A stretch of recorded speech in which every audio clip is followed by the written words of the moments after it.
Everyone, मैं lecturer Arpita Dixit आप सभी को अपने YouTube channel the speed education में स्वागत और अभिनंदन करती हूँ।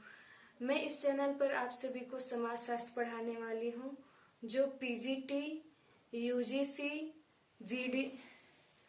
जीडीसी तथा यूपीपीसीएस मेंस के लिए सफिशिएंट होगा तथा समाजशास्त्र से संबंधित सभी टॉपिक यहाँ पे पढ़ाए जाएंगे, डाउट क्लियर होंगे और आपके डिमांड पे भी यहाँ पे टॉपिक पढ़ाए जाएंगे जिसमें आपको दिक्कत है, जिसमें आपको डाउट है।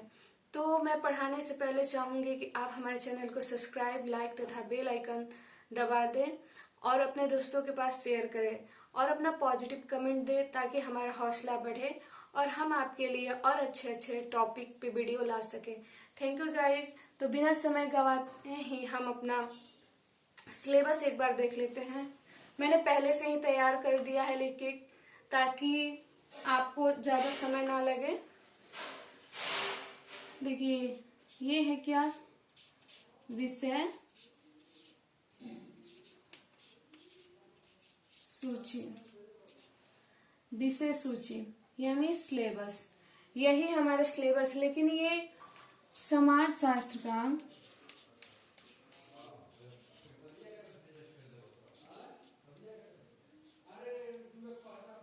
ये समाजशास्त्र का भाग 1 है। ये समाजशास्त्र का भाग 1 है। भाग 2 हम कल दूसरे वीडियो में उस सिलेबस का टॉपिक हम लोग समझेंगे या उस सिलेबस को समझेंगे। पहले भाग 1 का समाजशास्त्र का ये सारे जो टॉपिक है उसको हम समझते हैं। पहला टॉपिक है हमारा समाजशास्त्र का उद्भव और विकास। पहला क्या है? समाजशास्त्र का उद्भव और विकास। ये एनसीईआरटी 11th के बुक में फर्स्ट ही चैप्टर में है, समाजशास्त्र का उद्भव और विकास। अब दूसरा देखते हैं क्या है? समाजशास्त्र परिभाषा, विषय क्षेत्र, विषय वस्तु। तथा तीसरा क्या है? समाजशास्त्र अध्ययन के उपागम। आप चाहें तो उसे नोट भी कर सकते हैं, ये बहुत ही अच्छा है। आप यहाँ से कवर कर सकते हैं, चाहे किसी बुक से यहाँ पर पढ़ेंगे समझेंगे और किसी बुक से समझेंगे तो निश्चित ही ये सारे जितने टॉपिक है आपको समझ में आएंगे। या जो मैं बताऊंगी या पढ़ाऊंगी उसका आप नोट बना लेते हो तो आपके लिए सफिशिएंट है और कहीं से आपको पढ़ने की जरूरत नहीं है। मैं जितना भी हो आपके लिए एफर्ट डालूंगी कि आपको सारे टॉपिक क्लियर समझ में आए। अब हम देखते हैं चौथा चैप्टर, इसका क्या है? चौथा अध्याय समाजशास्त्र अध्ययन और पद्धति। समाजशास्त्र अध्ययन और पद्धति। पांचवा क्या है? समाजशास्त्र का अन्य सामाजिक विज्ञानों से संबंध। समाजशास्त्र का अन्य सामाजिक संबंधों से, सामाजिक विज्ञानों से संबंध। ये भी इस साल नहीं है लेकिन हम लोग जब यूपी बोर्ड से पढ़ाते थे बच्चों को तो ये टॉपिक, ये चैप्टर 11th में मिलते थे। अब हमारा 6वां चैप्टर क्या है? समाजशास्त्र की प्राथमिक अवधारणाएं। समाजशास्त्र की प्राथमिक अवधारणाएं। अब ये 7वां क्या है? सैद्धांतिक परिप्रेक्ष्य। ये तो एमए में भी मैंने इसको देखा, ये परिप्रेक्ष्य आते हैं। अब सबसे महत्वपूर्ण ये टॉपिक समाजशास्त्र का क्या है? समाज। ये इसका सबसे महत्वपूर्ण टॉपिक है। अगर इसको आप समझ लिए तो आप समाजशास्त्र पढ़ने के लिए बहुत ही ज्यादा अपने आप को सही समझिएगा क्योंकि ये बहुत महत्वपूर्ण भूमिका निभाता है समाज शास्त्र में। समाज। अब नेक्स्ट देखिए क्या है? 9वां है अध्याय समुदाय। इन सब टॉपिकों को मैं बहुत ही अच्छे तरीके से क्लियर करने वाली हूँ। पहले हम लोग सिलेबस समझ ले। प्लीज गाइज आप पॉजिटिव रहिएगा। अब 10वां क्या है? समिति एवं संस्था। 10वां क्या है? समिति एवं संस्था। 11वां सामाजिक समूह। 12वां या 12 चैप्टर या 12 चैप्टर भीड़, श्रोता, समूह एवं जनता। 13 चैप्टर क्या कह रहा है? सामाजिक प्रतिमान। इसमें हमको ये पढ़ना है। 14 अध्याय में हमको संस्कृति पढ़ना है। 15वें अध्याय में हमें परिस्थिति और भूमिका को हमको पढ़ना है। और 16 में सामाजिक संरचना और प्रकार पढ़ना है। 17 में सामाजिक प्रक्रिया पढ़ना है। तो इतने सारे सिलेबस हमको कवर करने हैं। आप चाहे तो इसे नोट डाउन कर सकते हैं। मैं 2 मिनट के लिए साइड हट जाती हूँ।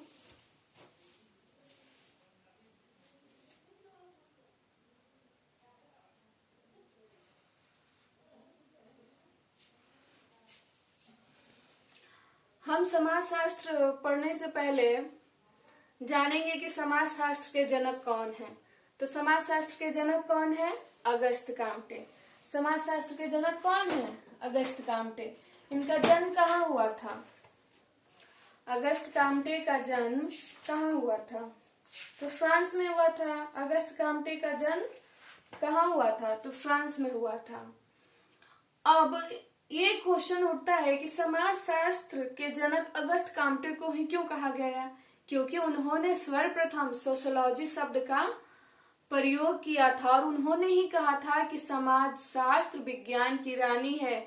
इसकी जो अध्ययन पद्धति है वो क्या है? वैज्ञानिक है। मेरे में से आप लोग नोट डाउन कर लिए होंगे। तो चलिए हम अब पढ़ते हैं। ये टॉपिक थोड़ा बहुत मैं छोटा टॉपिक है, मैं दोनों ये आपको समझा देती हूँ। आपने नोट तो कर लिया ना बढ़िया से?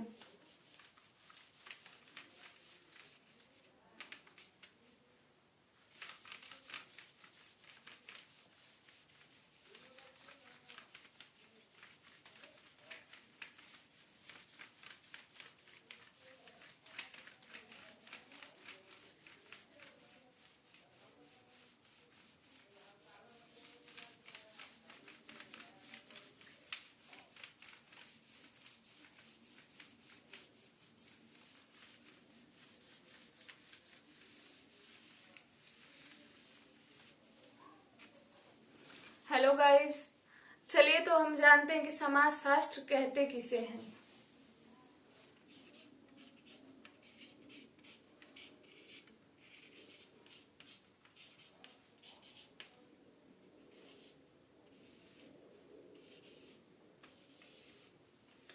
देखिए, इस समाजशास्त्र 2 शब्दों से मिलकर बना है, समाज और शास्त्र। तो जिस शास्त्र या विज्ञान में समाज के सभी पहलुओं का अध्ययन होता है उसे क्या कहते हैं? समाजशास्त्र कहते हैं। चलिए हम समाजशास्त्र क्या है उसे जान गए। अब हम जानेंगे समाज। अब हम क्या जानेंगे? समाज। देखिए गाइज, हम सभी थोड़ा बहुत तो जानते हैं इसके बारे में कि समाज है कि हमारे आसपास हम किसी न किसी समाज से संबंधित है। आम बोलचाल की भाषा में लोग ये समझते हैं कि समाज व्यक्तियों के समूह, समाज क्या है? तो व्यक्तियों का समूह है, लेकिन ये सही नहीं है। समाज तो पशुओं का भी हो सकता है, समाज मानव का भी हो सकता है। तो समाज है क्या? तो मुझे जो सबसे अच्छी परिभाषा लगती है वो मैकइवर और पेज की, कि समाज क्या है? सामाजिक संबंधों का एक जाल है। समाज क्या है? सामाजिक संबंधों का जाल है। समाज अमूर्त है। समाज क्या है? अमूर्त है। अब हम समझेंगे कि समाज सामाजिक संबंधों का जाल कैसे बना। मैं ग्राफ से आपको समझाती हूँ, समझाने का प्रयास करती हूँ। आप प्लीज समझिएगा, कॉन्सेंट्रेट रखिएगा। देखिए, समाज, अगर किसी चीज को आपको जानना होता है तो उसके छोटे छोटे पहलुओं को आप जानते हैं, उस पर रिसर्च करते हैं। तो हम भी आज वही करने वाले हैं। समाज की सबसे छोटी इकाई या समाज के सबसे स्मॉलेस्ट यूनिट के बारे में हम पता करेंगे, जो है परिवार। जो क्या है? परिवार या फैमिली। तो देखिए परिवार, अब हम जान गए कि समाज का सबसे छोटा यूनिट क्या है, परिवार। अब परिवार का सबसे छोटा यूनिट क्या होना चाहिए, व्यक्ति या सदस्य। परिवार का सबसे छोटा यूनिट क्या होना चाहिए, व्यक्ति या सदस्य। अब देखिए कई व्यक्ति मिलकर क्या बन गए, कई व्यक्ति मिलकर क्या बन गया, एक परिवार बन गया। अब कई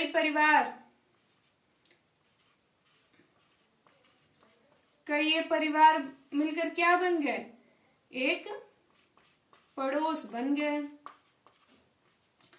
कई सारे बृहद तरीके से देखिए हो रहा है ना, तो कई पड़ोस मिलकर क्या बन गए, मैं इधर लिख दे रही हूं, समुदाय बन गए। कई पड़ोस मिलकर क्या बन गए, समुदाय बन गए। और कई बृहद समुदाय मिलकर क्या बन गया, एक हमारा भाई साहब समाज बन गया। कई बृहद समुदाय मिलकर क्या बन गया, एक समाज बन गया। तो समाज केवल एक व्यक्तियों का समूह ही नहीं है, इसमें क्या होता है, आंतरिक संबंध होती है, परस्पर संबंध होते हैं। एक दूसरे से ये जाल जुड़ा था ना, कई व्यक्तियों को मिलकर एक परिवार बन गया, कई परिवारों को मिलकर एक पड़ोस बन गया, कई पड़ोसों को मिलकर एक समुदाय बन गया, कई समुदायों को मिलकर क्या बन गया, बताइए भाई क्या बन गया, कई समुदायों को मिलकर, तो एक समाज बन गया। अब हम यहाँ पे समझेंगे समुदाय। चल सबसे पहले हम समझ लेते समाज, हमने समझा तो समाज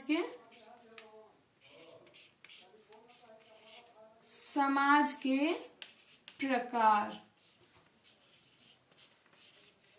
समुदाय फिर बाद में समझते हैं, पहले समाज स्टार्ट किए तो समाज समझ लेते हैं। तो समाज के प्रकार, तो समाज के मुख्य रूप से दो प्रकार होते हैं, या इंग्लिश में इसी को कहते हैं काइंड ऑफ सोसाइटी। तो इसके दो भाग होते हैं, मेजर पार्ट होते हैं इसके। कौन कौन से, तो देख लीजिए, थोड़ा और बड़ा लिख देते हैं।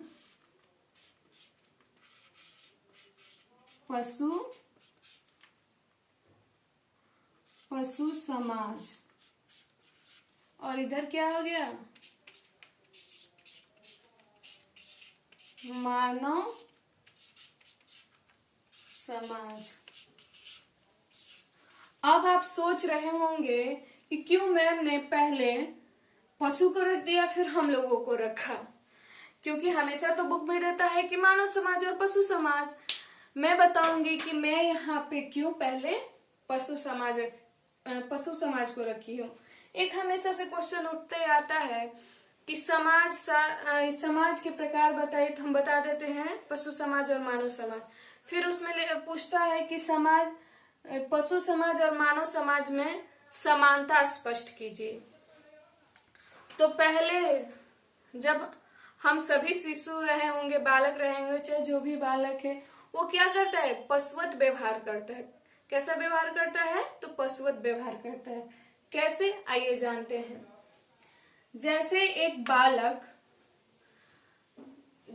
बालक अभी बहुत छोटा है, वो अपने से चल नहीं सकता है, वो अपने से बैठ नहीं सकते, वो क्या करता है, एकदम पशुवत व्यवहार करता है। कैसे, तो जैसे पशु एक जगह बांध दिए जाते हैं, वैसे बालक को एक जगह बैठा दिया जाता है जब तक वो चलता नहीं है।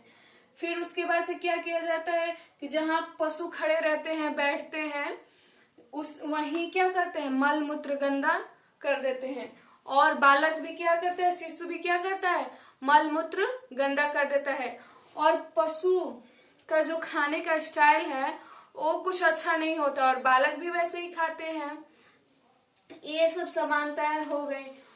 और सबसे इम्पोर्टेंट ये है कि पशु समाज और मानव समाज में अंतर, हमेशा क्वेश्चन आया है कि पशु समाज और मानव समाज में अंतर स्पष्ट कीजिए। तो चलिए हम अंतर स्पष्ट कर लेते हैं। तो देखिए पहला अंतर,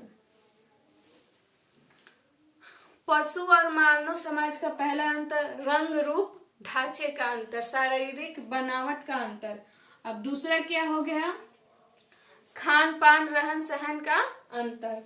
तीसरा क्या हो गया, संस्कृति का अंतर। चौथा क्या हो गया, सभ्यता का अंतर। पांचवा क्या हो गया, शिक्षा का अंतर। भाई हम क्या मानव समाज क्या कहलाता है, सभ्य समाज। पशु समाज क्या कहलाता है, असभ्य समाज। क्यों, क्योंकि इनके पास ना संस्कृति है, ना सभ्यता है, ना शिक्षा है, तो इसी से क्या हो जाते हैं, पशु हो जाते हैं।